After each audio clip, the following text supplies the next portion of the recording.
मृत्यु के बाद मनुष्य शरीर की आत्मा 13 दिनों तक अपने ही घर में रहती है। गरुड़ पुराण में मृत्यु से जुड़े संस्कारों को लेकर कई नियम भी बताए गए हैं, जिनका पालन करने से मृतक की आत्मा को शांति मिलती है, उसे अच्छी गति मिलती है।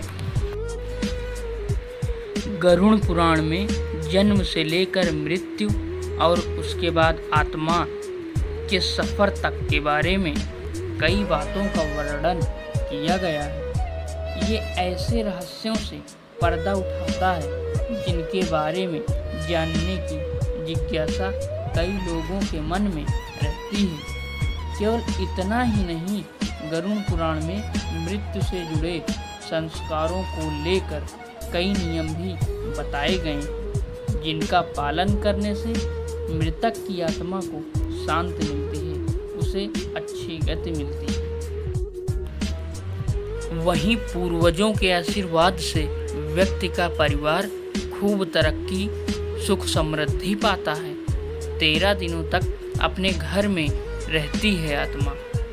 गरुड़ पुराण के मुताबिक मृत्यु के बाद मनुष्य शरीर की आत्मा 13 दिनों तक अपने ही घर में रहती है। इसलिए मृत्यु के बाद 13 दिनों तक कई संस्कार किए जाते हैं। मृतक की आत्मा के लिए रोज भोजन निकाला जाता है, तेरहवीं की जाती है और पिंडदान भी किया जाता है।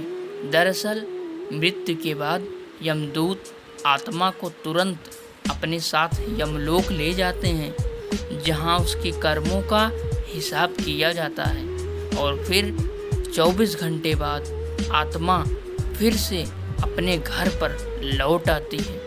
परिवार के प्रति मोह है वजह। इसके पीछे वजह उसका अपने परिवार के प्रति मोह होता है।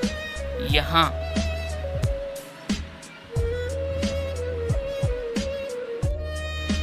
आत्मा अपने परिजनों के बीच भटकती रहती है, उन्हें पुकारती रहती है, लेकिन परिजन जब उसकी आवाज़ नहीं सुनते हैं तो वह बेचैन हो जाती है, क्योंकि उसके शरीर का भी अंतिम संस्कार हो चुका होता है।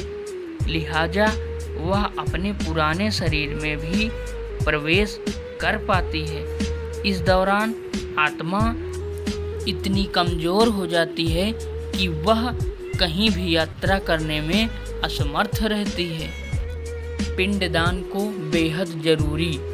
परिजन पिंडदान कर 13वीं के दिन जरूरी संस्कार करते हैं, जिससे आत्मा को बल मिलता है और वह यमलोक की यात्रा करती है। इतना ही नहीं, पिंडदान के समय दिया गया भोजन आत्मा को 1 साल तक शक्ति देता रहता है। इसलिए पिंडदान को बेहद ज़रूरी माना गया है। वहीं जिन आत्माओं के लिए पिंडदान नहीं किया जाता है, उन्हें यमदूत 13वें दिन जबरदस्ती घसीटते हुए यमलोक की ओर ले जाते हैं। इससे मृतक व्यक्ति की आत्मा को बेहद कष्ट उठाने पड़ते हैं। वहीं जिन लोगों के कर्म खराब रहते हैं, उनकी आत्मा भी बहुत कष्ट उठाती है। अगर वीडियो अच्छा लगे तो एक लाइक एंड सब्सक्राइब कर दीजिएगा प्लीज़। Thank you.